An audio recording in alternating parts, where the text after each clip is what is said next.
Good morning, troublemakers. It is February 10th. Got the month right today. We're talking about crypto, anime, and Acura, inflation, and anything else we can wrap our heads around. Let's go on a Thursday.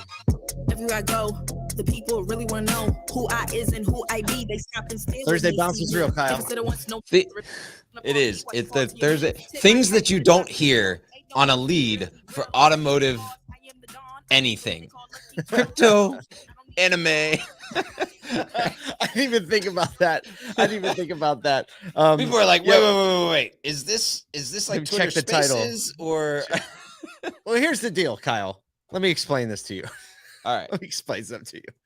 The center of retail has shifted from what it was 10 years ago and 20 years ago and 5 years ago. No. Therefore, if automotive is a retail business and not a car business, then the center of the automotive industry has also shifted.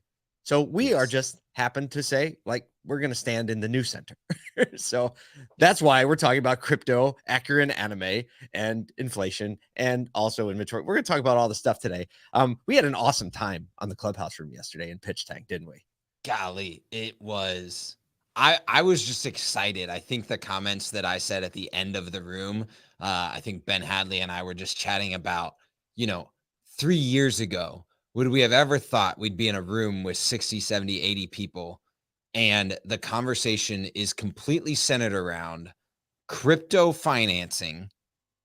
Right? Let's just start with that one, right? Spanish websites and vehicle buying center apps that are dealer driven instead of like alternate algorithm driven. Like that is there's so much energy around that, right? No, that wouldn't have happened. And then it was really cool. I really love, there was this part, and we'll get to who the winner was in just a second, but there was this part where we kind of started joking around about all of the integrations that could happen just based off of like last week's Pitch Tank participants and this week's. And it was like, oh, right. First, that was my favorite part. Yeah, it was like all of the sudden we were daydreaming on how we could present Amazon ads using dynamically generated Spanish spoken or written ads with trade-in values presented in Bitcoin. Right? We were like, let's go. And I know right now that might seem over the horizon for a lot of people, but the truth is you probably have some people in your store right now or in your ecosystem that needs to be at least paying attention to these conversations. Yes. And Pitch Tank is a great place. It's just so you know, it's a clubhouse room that we're also going to put out more content where 3 companies get to pitch 3-minute pitch of their new product, while some of the brightest minds in tech and marketing in automotive get to ask questions and kind of vet out the idea. And every week there is a winner based on, the quality of the pitch, but mostly on the product. And this week's winner was Scion Digital. Talk about what Scion Digital does. Yeah, so crypto company. Scion was brought to us and we were made aware of it, but they are a company specializing in crypto financing by what's called pledging crypto to put down payments or even purchase vehicles completely outright. And so they've actually created the engine so the dealership or dealer group doesn't have to, in order to create the wallet, make sure that all of the funds transfer correctly. Yeah, all the technical stuff. It's all the technical stuff is done. So I was super encouraged to see that that's a possibility now, and that it's actually really pretty accessible. It's the person that was on the gentleman that spoke to us about it was like, think about DealerTrack or Route 1 for crypto.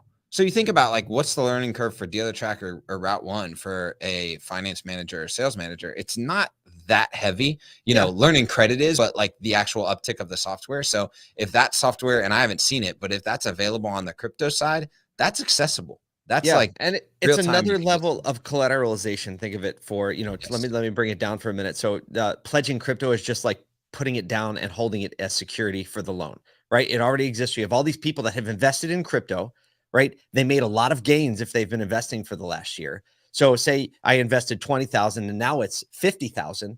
If I liquidate that 50,000, I pay taxes on it. But instead, if I pledge it and use it as collateral to borrow against the car, guess what? No taxes.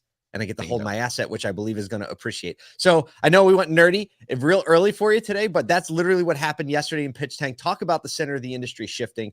That's what's happening in these rooms and in this community. Today, we have another great clubhouse room, Women Inspiring Automotive at noon Eastern, 9 Pacific. Get the topic ready. Female rivalry and how to avoid it. Michelle Danagine and Laurie Halter and this whole community of these inspiring women in automotive have this great email back channel where they work this out. It's a real issue, and it's going to be real conversation, and I think it's going to be a lot of fun. So you can go to aso2.club and just get the link to the room again, noon Eastern, 9 Pacific today. Let's talk about some news. I'm just gonna move myself to the audience in that one, I think, and just be like, okay, here we go. I almost got myself in trouble yesterday with the millennial conversation. Right. I have 4 sisters, so I'm smart enough in this one. I feel like I'm fully prepared and ready to moderate this room. Yes. Let's talk about big investment news. The U.S. is making a $5 billion investment in EV infrastructure. I know this came out yesterday. I saw it in a Wall Street Journal article, but it's a lot of different places.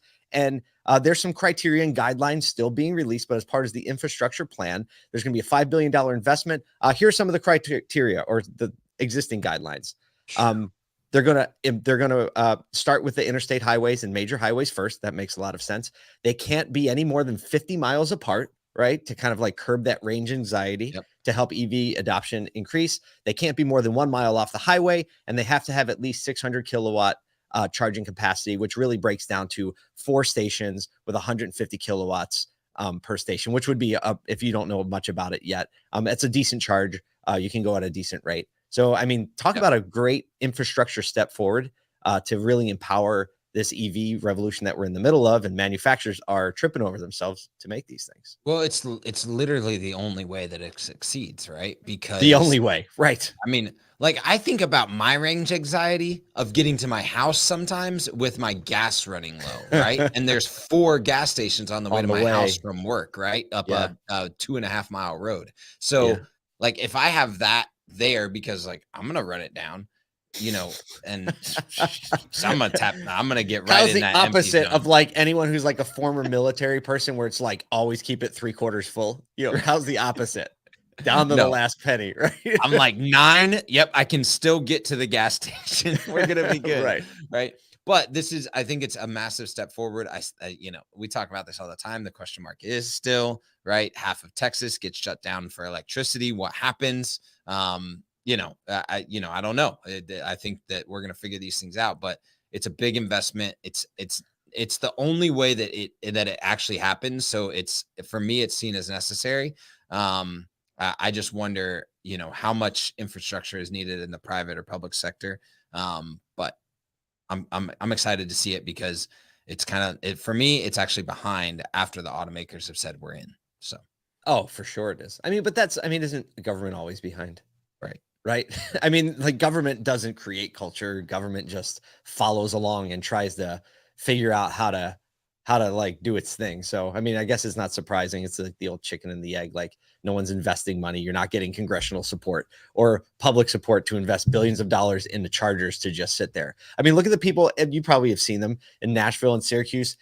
You know, 5, 6, 7 years ago, there were chargers popping up, and what was in the parking spots? Pickup trucks, right? Someone's like, I don't even care. It's called getting iced. It actually got a term because it happened so much. So, yeah. Really? Yeah. It's called getting iced. So you got internal combustion, basically. So like, you would pull up and you're like, pull up, all 4 of them were taken, you would call, I got iced. That's so good. That's so good. Well, that never happened in Syracuse because there weren't any EVs for quite a while. But now there are. Happened in Nashville a lot. Now, I can see this. Oh, man. People were mad. It was like Twitter rage. It was great. Speaking of government being behind. Stop. Segue. Time. All right. It was a little forced. Forced. It's okay. It was okay. Forced. I'll give it to you. I'm trying. Like, people get upset when we don't use the segue button. They do. So I try to use it now. Yesterday, some news about the inflation rate jumping to 7.5%. You've probably seen that. Around, maybe around some of the news. But we have a little chart here to show you how that breaks down in some specific sectors. So of the chart, it lists from top to bottom some different areas, and the average rate of all products averaged together is 7.5%. But at the top of the chart, gasoline is just under 50% increase. Used cars and trucks is the next one down, just under 40% increase. Energy is right around 30%. And then the other categories on the chart, food, electricity, food away from home, apparel, and shelter, are all just under that 7.5% level. So I guess the real point is, like, our industry, automotive, is big time pulling oh my inflation, gosh, without a doubt. Oh I'm surprised real estate isn't higher. They must calculate that a little differently, but I mean, look, we all know gasoline prices, that's probably the most obvious one and ties into the EV conversation.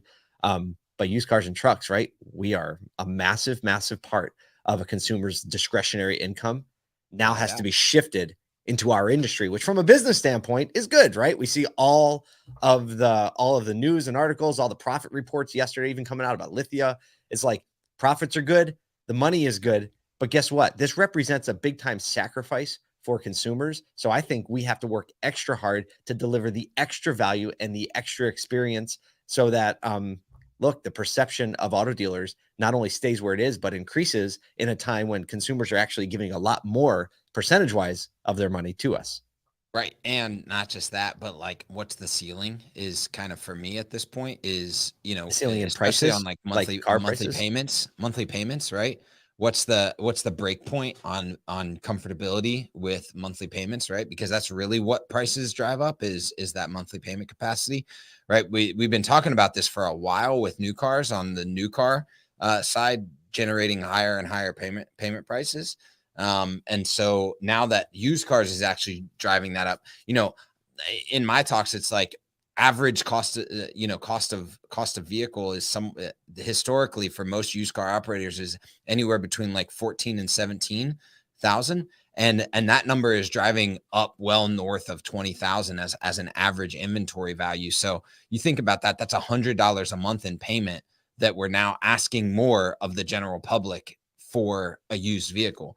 That's a dramatic change in just how people's budgets are structured. And let's face it, in a time where their budget is getting squeezed by the other things on the list, right? Gasoline, right? Every other item, 7.5%. So a big obligation. Obviously, we're getting all those profits right now. It's our obligation to steward them well and really turn that back toward the consumer and wrap our arms around them. And speaking of wrapping our arms around a consumer, stop. Segue. Time. You got it. I cut it off early. Got it. Now that's a segue. Kyle, talk about this article that we featured in today's pushback email. It's just one of the best. Oh man, I love, being able to highlight dealers and their employees and the stories that are just happening on the ground, right? It's one person that saw an opportunity it was Mullinax Ford of Olympia. The gentleman's name is Juan Rodriquez. Shout out to Juan. Right. That just saw an opportunity with a connection that he made as he was moving into a new house with someone talking about their family. And he said, you know what, that's something that I can help with, and I can bring other people around to help with. So I won't go into all the details, but I give a little detail, just a little detail. Yeah. It was the UPS driver dropping off some bunk beds for his, for his kids. And they started talking. That's what started that. Right. Right. And then UPS's driver daughter had a rare kidney disease and he needed some help. And Juan was like, I know the answer. Right. Right. So he pulled around the dealership, everybody starting to pitch in. They said within a matter of days, virtually everyone at Mullinax Ford of Olympia wanted to take part in helping what's called LC Renal Alliance, which was the nonprofit that was helping this young man's daughter. And so then what happened was like, just the company was like, oh my goodness, we actually have money now, right? To do what we need to do. It wasn't just like about a function or lobbying or right. bringing people not just around a it. big It was like, check. No, this is energy around it. It's finances around it. And this is just real people doing real things within our communities because of the capacity we have to connect the dealership to the community. So shout out to Juan for sure. And thank you for sharing I can't remember the young lady's name who shared the article. You can go to asodu.com/positivity. and share the stories, because we know, and you know, they're happening all the time, all across the country. And we know part of shifting the center of the industry is making that a lot louder. Thanks to David Long for getting us on the positivity kick early in the COVID pandemic. And now we're rocking it out, trying to make that message louder. So there you go. There's the taste of what is going on around the industry. We hope that we hope to see you. We hope to see you in the clubhouse room at noon today. If not, subscribe to the email, share it. We have people sharing it like crazy. We need to make this louder, because this is the new center of the auto industry.